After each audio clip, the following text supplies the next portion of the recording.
Hello दोस्तों। आज हम स्टार्ट कर रहे हैं इकोनॉमिक्स क्लास 12th का क्रैश कोर्स। हम स्टार्ट करेंगे इकोनॉमिक डेवलपमेंट से। दोस्तों, अगर मेरी वीडियो ये पसंद आए तो लाइक करें, सब्सक्राइब करें। तो दोस्तों, हम स्टार्ट करते हैं chapter one that is Indian economy on the eve of independence. At the time of independence हमारी इंडियन इकोनॉमी कैसी थी। ठीक है दोस्तों, तो सबसे पहले इंडियन इकोनॉमी में आपको थोड़ा सा ब्रीफ कर देता हूँ कि इस चैप्टर में है क्या। At the time of British rule, जब यहाँ पे ब्रिटिशर्स थे, वैसे तो आप सब लोगों को नॉलेज होगी, बट फिर भी जब हमारे यहाँ पे ब्रिटिशर्स थे वो हमको एक कॉलोनी की तरह ट्रीट किया करते थे। कॉलोनी का क्या मतलब होता है इधर, कि वो लोग हमसे रॉ मटेरियल जो है अपने ब्रिटेन में भेजा करते थे एट लोअर प्राइजेस, और वहाँ पे उसको रॉ मटेरियल को फिनिश गुड्स में कन्वर्ट करके यहाँ पे सेल आउट किया करते थे एट अ हायर प्राइजेस। ठीक है, तो इनकी दो पॉलिसी थी। क्या दो पॉलिसी थी? एक तो यहाँ से रॉ मटेरियल को कम प्राइस पे ब्रिटेन भेजना, ये फर्स्ट हो गई। सेकंड क्या है, वहाँ से फिनिश गुड्स को यहाँ पे जो है हायर प्राइस पे सेल आउट करना। तो वो क्या है कि हमको एक कॉलोनी की तरह ट्रीट किया करते थे। तो दोस्तों, वो हमें ब्रिटिशर्स जो थे हमें एक कॉलोनी की तरह ट्रीट किया करते थे। तो कॉलोनियलिज्म क्या होता है कि इसमें दो कंट्रीज आती है, जिसमें कि एक तो जो है रूलर कंट्री होती है, ठीक है, और एक होती है डोमिनेटेड कंट्री। तो एक रूलर कंट्री होगी जो रूल करती है, और डोमिनेटेड जो कि डोमिनेट हो रही होती है।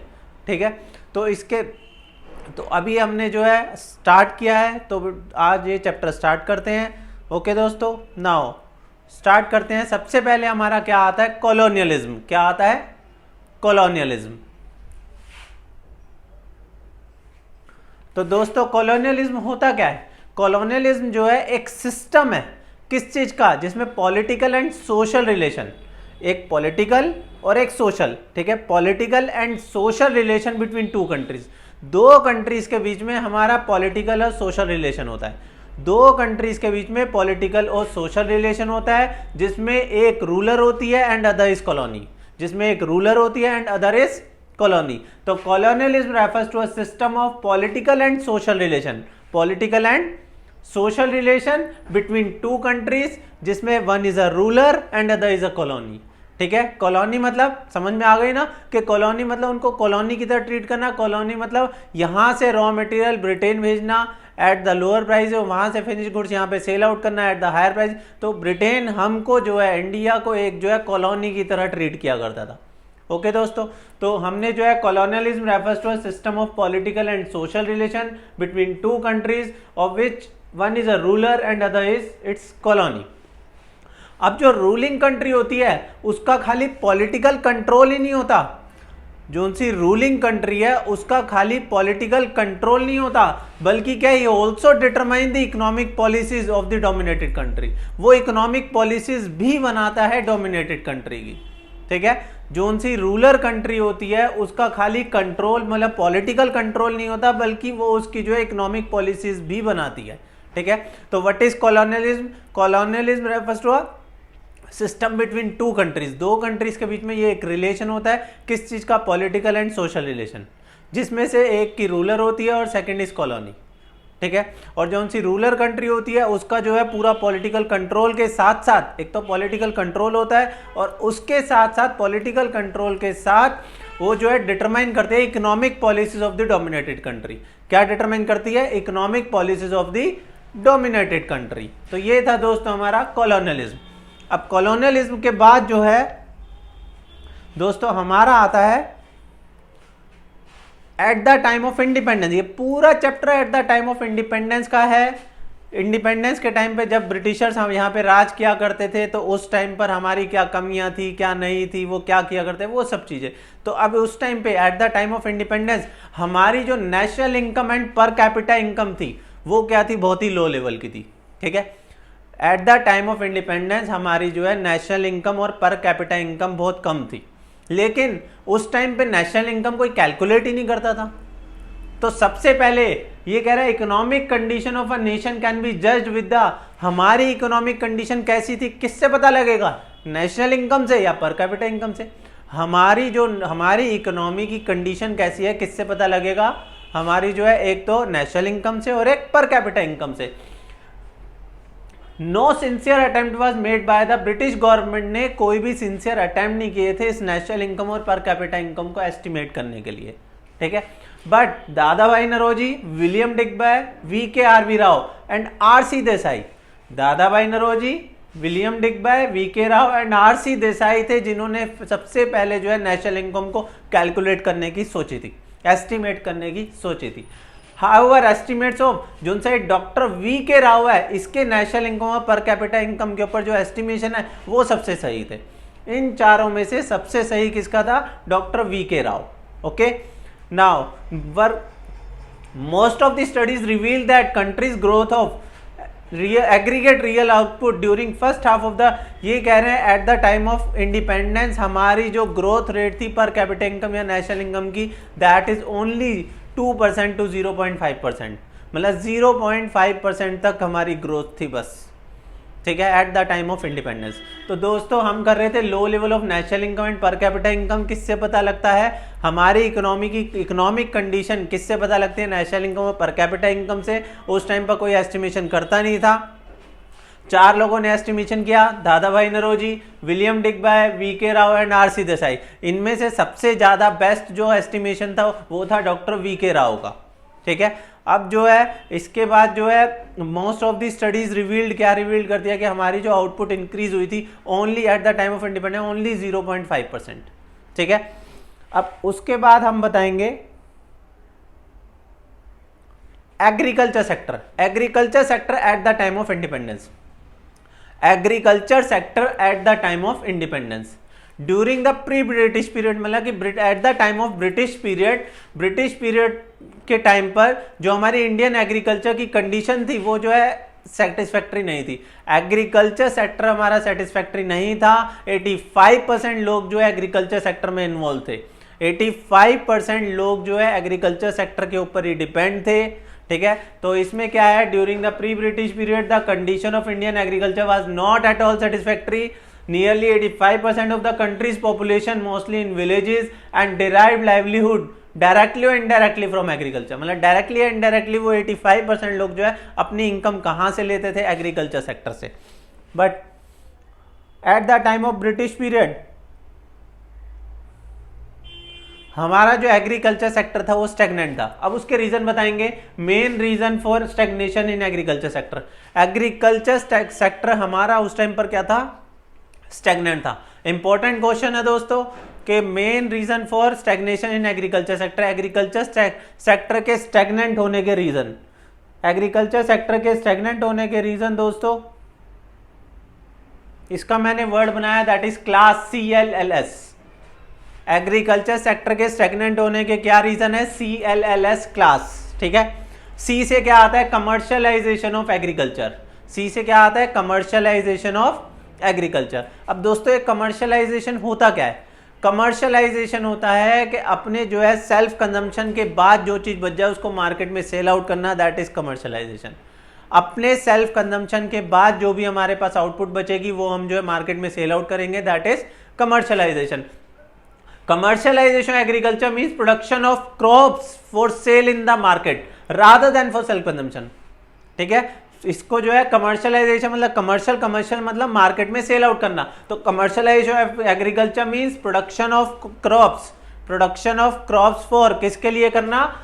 Cell in the market rather than for self consumption. Market में सेल के लिए करना, सेल्फ कंजम्पशन के लिए ना करना। During the British rule farmers were given higher price for producing. उस टाइम पर जो है फार्मर्स को कैश क्रॉप्स प्रोड्यूस करने के लिए जो है हायर प्राइस दिए जाते थे। क्यों दिए जाते थे? ये जो कैश क्रॉप्स थे वो जो है ब्रिटेन के लिए एज अ रॉ मटेरियल था, जिससे कि वो फिनिश गुड्स में कन्वर्ट करके यहाँ पे और हायर प्राइस पे यहाँ पे सेल आउट किया करते थे। तो इसलिए ब्रिटिशर्स जो है फोर्स क्या करते थे कि आप जो है कैश क्रॉप्स को जो है प्रोड्यूस करें। तो during the British rule farmers were given higher price for producing cash crops like cotton हो गया, जूट हो गया। लेकिन ये जो है हमारे फार्मर्स की इकोनॉमिक कंडीशन को इंप्रूव नहीं करता था, ये हमारे फार्मर्स की इकोनॉमिक कंडीशंस को इंप्रूव नहीं करता था। तो अल्टीमेटली ये जो भी कैश क्रॉप्स प्रोड्यूस करते थे which were ultimately used by the British industry, thus British rule promoted shifting of crops, इसलिए उसने फूड क्रॉप से कैश क्रॉप्स में कन्वर्ट करना स्टार्ट कर दिया। कमर्शलाइजेशन ऑफ एग्रीकल्चर, कमर्शलाइजेशन मतलब मार्केट में बेचना, मार्केट में बेचते थे सेल्फ कंजम्पशन के बजाय। ब्रिटिशर्स ने उनको फोर्स किया कि फूड क्रॉप के बजाय कैश क्रॉप प्रोड्यूस करें, फूड क्रॉप के बजाय कैश क्रॉप प्रोड्यूस करें, ठीक है। और उनको जो है कैश क्रॉप के लिए हायर प्राइस दिए जाते थे। क्यों देते थे? क्योंकि कैश क्रॉप जो है ब्रिटिशर्स के लिए एक रॉ मटेरियल की तरह होते थे, जिसको कि वो फिनिश गुड्स में कन्वर्ट करके यहाँ पर जो है हायर प्राइस पे सेल आउट किया करते थे। ओके दोस्तों, तो ये था हमारा कमर्शियलाइजेशन ऑफ एग्रीकल्चर। सी से कमर्शियलाइजेशन ऑफ एग्रीकल्चर, सी से क्या था? Commercialisation of agriculture. अब आते हैं हम दूसरे पॉइंट पे। तो दोस्तों दूसरा पॉइंट है हमारा एल, CLLS था, सी से हो गया कमर्शियलाइजेशन एग्रीकल्चर। एल से क्या आता है? Land settlement system. एल से क्या आता है? Land settlement system is also known as zamindari system. Land settlement system is also known as zamindari system. Zamindari system में क्या है कि एक जमींदारी सिस्टम एक मेन रीजन था हमारे एग्रीकल्चर सेक्टर के स्टेगनेंट होने का। क्यों? जो उनसे जमींदार थे वो फार्मर से क्या है कि एक लगान वसूल किया करते थे। लगान मूवी आप लोगों ने देखी होगी, आमिर खान की, क्रिकेट खेला था, लगान पे ना कर सके इसलिए तो फार्मर्स को जो है लगान पे करना पड़ता था। और वो लगान जमींदार जो था वो ब्रिटिश गवर्नमेंट को एक फिक्स टाइम पीरियड पे पे किया करता था। अगर वो फिक्स टाइम पे ब्रिटिशर्स को पे नहीं करता था तो उससे लैंड जो है छीन ली जाती थी, ठीक है। लेकिन ये जमींदार जो लगान लेता था उसके बदले में जमींदार हो गए या ब्रिटिशर्स हो गए, उसकी इकोनॉमिक कंडीशन को इम्प्रूव करने के लिए कोई भी स्टेप्स नहीं लेते थे। जमींदार जो है वो फार्मर्स की इकोनॉमिक कंडीशन को इम्प्रूव करने के लिए कोई स्टेप्स नहीं लेते थे। उनका मतलब था खाली लगान लेने से, वो खाली लगान लिया करते थे। जमींदार लेता था फार्मर से और वो जमींदार जो है वो गवर्नमेंट को एक फिक्स टाइम पीरियड पे किया करता था। अगर वो टाइम पे नहीं करता था तो उससे लैंड जो है छीन ली जाती थी। तो the most important reason for stagnation agriculture sector was the introduction of zamindar system by the colonial government. इस सिस्टम में profits accruing out of agriculture sector से जो प्रॉफिट आता था went to zamindars in the form of lagaan. वो किसके पास चले जाता था? जमींदार के पास, इन द फॉर्म ऑफ लगान।